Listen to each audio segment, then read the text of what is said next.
لله الذي أرسل الفرقان على عبده ليكون للعالمين نذيرا الذي له ملك السماوات والأرض ولم يتخذ ولدا ولم يكن له شريك في الملك وخلق كل شيء فقدره تقديرا. أشهد أن لا إله إلا الله وحده لا شريك له وأشهد أن محمدا عبده ورسوله. اللهم صل وسلم وبارك على محمد وعلى آله وأصحابه ومن تبعهم بإحسان إلى يوم الدين. أما بعد فعباد الله أوصيكم وإياي بتقوى الله فقد فاز المتقون. Hadirin kaum muslimin siang Jumat rahimahullah, salah satu prinsip dalam beragama yang harus dipegang teguh oleh setiap orang yang beriman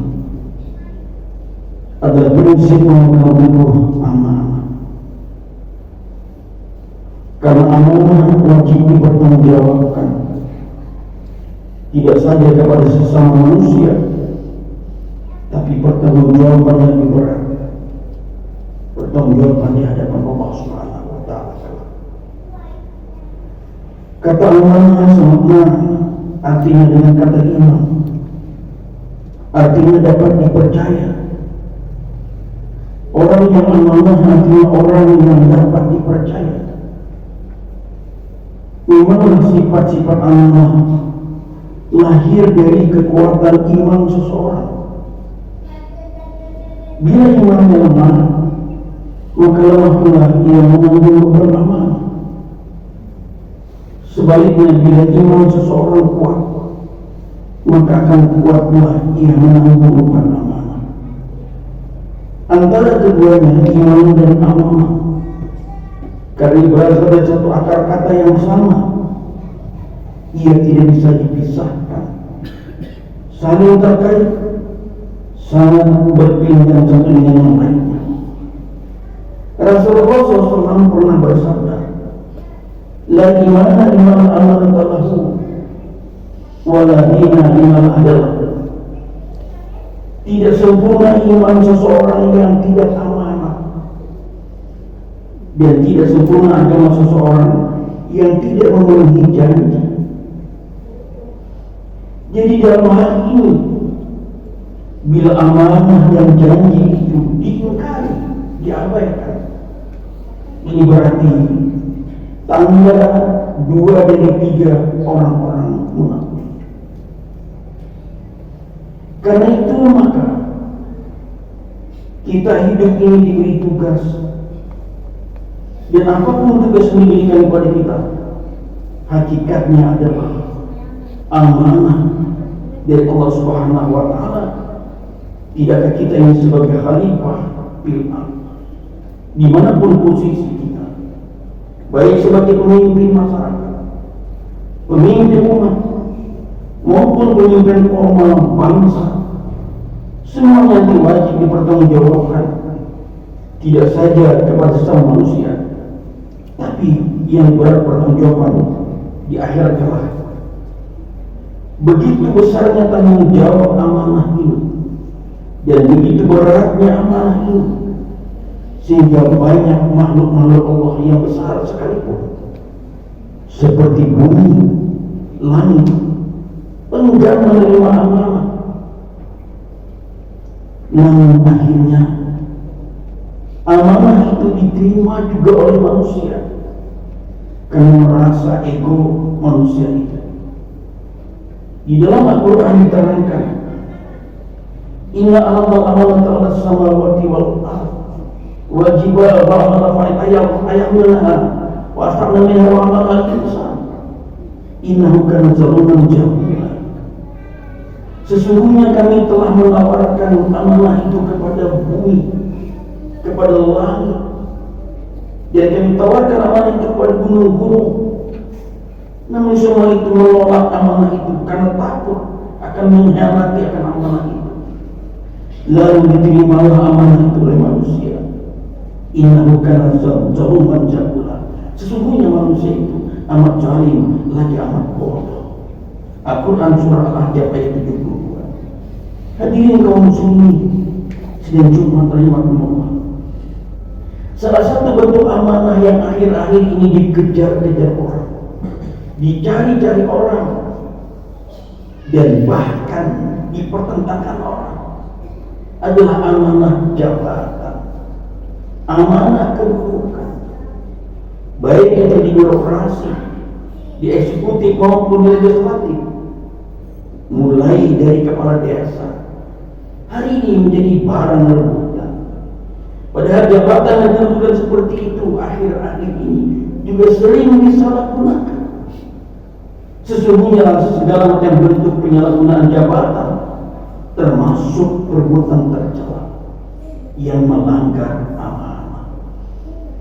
Misalnya mau menerima hadiah, menerima komisi, atau menerima apa saja namanya yang sama sekali tidak terkait dengan jabatan yang terima. Rasul pernah menegaskan, "Man istamanahu ala amali farajatna rizqan fama ada ba'da dzalika fahuwa qulul." Rasul artinya, barang siapa yang kami angkat menjadi karyawan untuk mengerjakan suatu pekerjaan, lalu kami beri upah untuk itu dengan semestinya dan sewajarnya, maka sesuatu yang diambilnya di luar itu, sekecil apapun, itulah yang namanya gulul, itulah yang namanya korupsi. Hadirin kaum muslimin sidang Jumat rahimakumullah. Ada satu peristiwa pernah terjadi pada salah seorang namanya Ibnu Lubiyah. Ibnu Lubiyah ini pernah menerima hadiah ketika ia mendapat tugas untuk mengumpulkan zakat. Rasulullah mendengar berita itu, lalu Rasulullah menampakkan sikap yang tidak setuju atas tindakan Ibnu Lubiyah yang menerima pemberian dari para karunia. Rasul berkata, dengan wewenang yang diberikan Allah Subhanahu wa taala kepada aku, lalu mengangkat seseorang di antara kalian untuk melaksanakan mengumpulkan zakat. Tetapi ia datang melapor kepada aku. Jika ia duduk saja di rumah bapak atau ibunya, apakah dia itu datang dengan sendirinya kepadanya?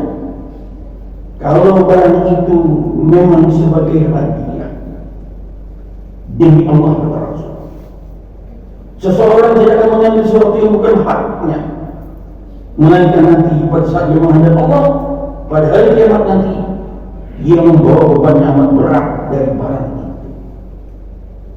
Hadirin kaum muslimin, begitulah gambaran prinsip memegang teguh amanah.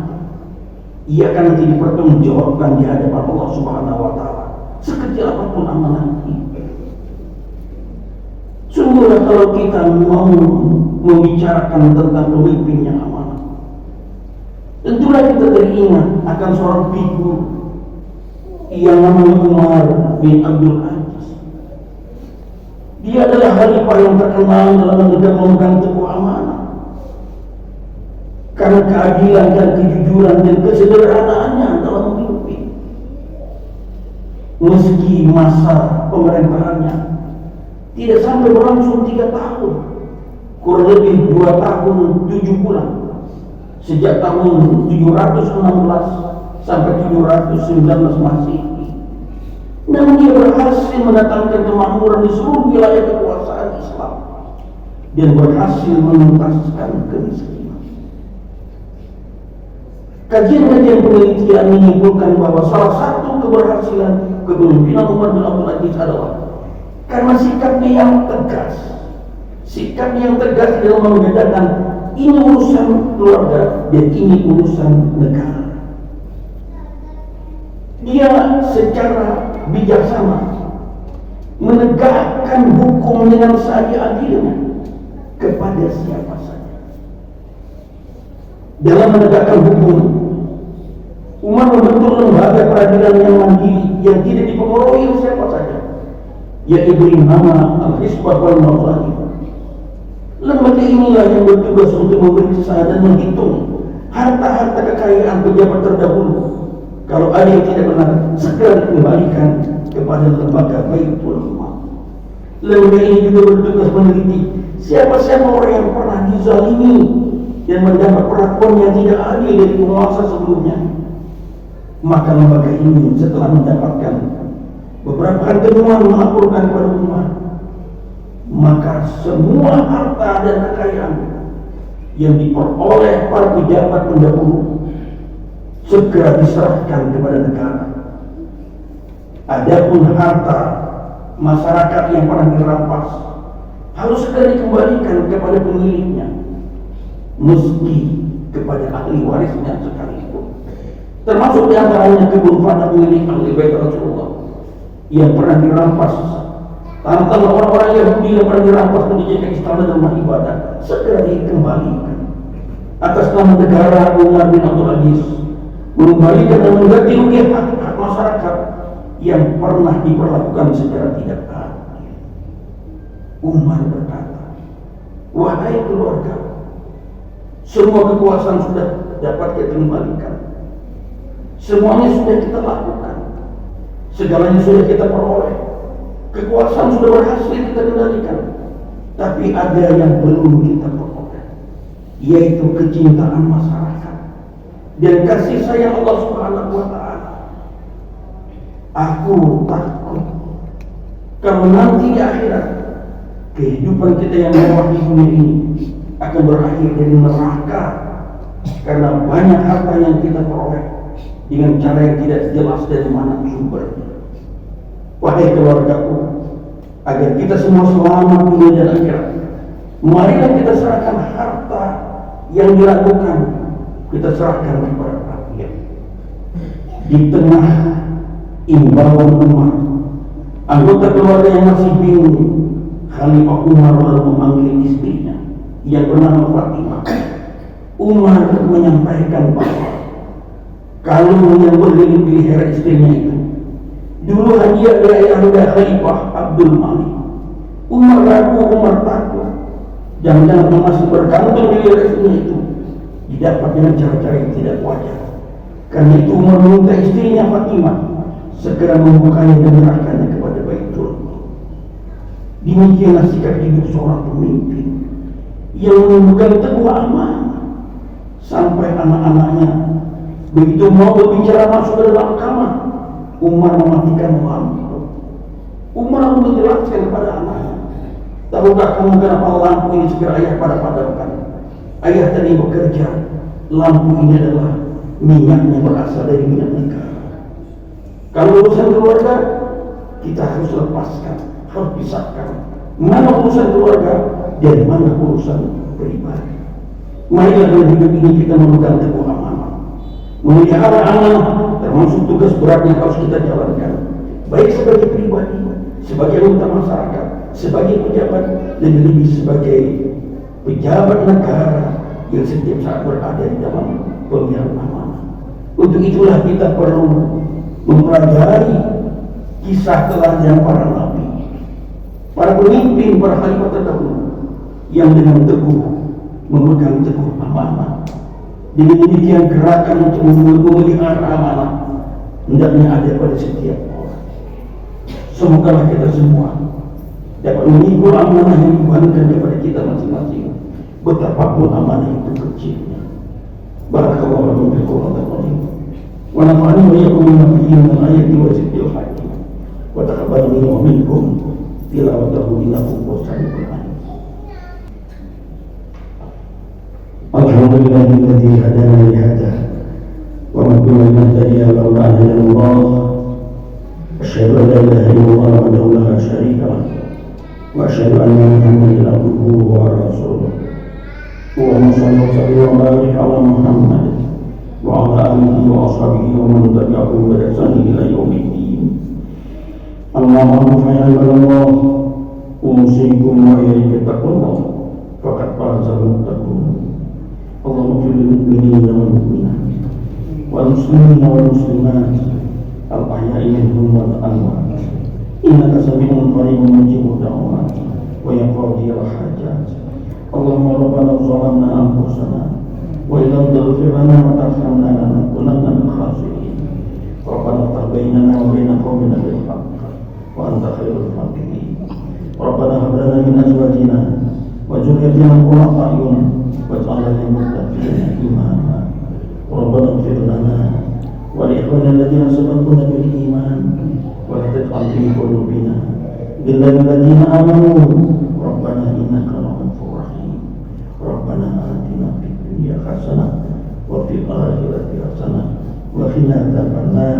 Subhana rabbika rabbil izzati amma yasifun wa salamun alal mursalin walhamdulillahi rabbil alamin wa la ilaha illallah.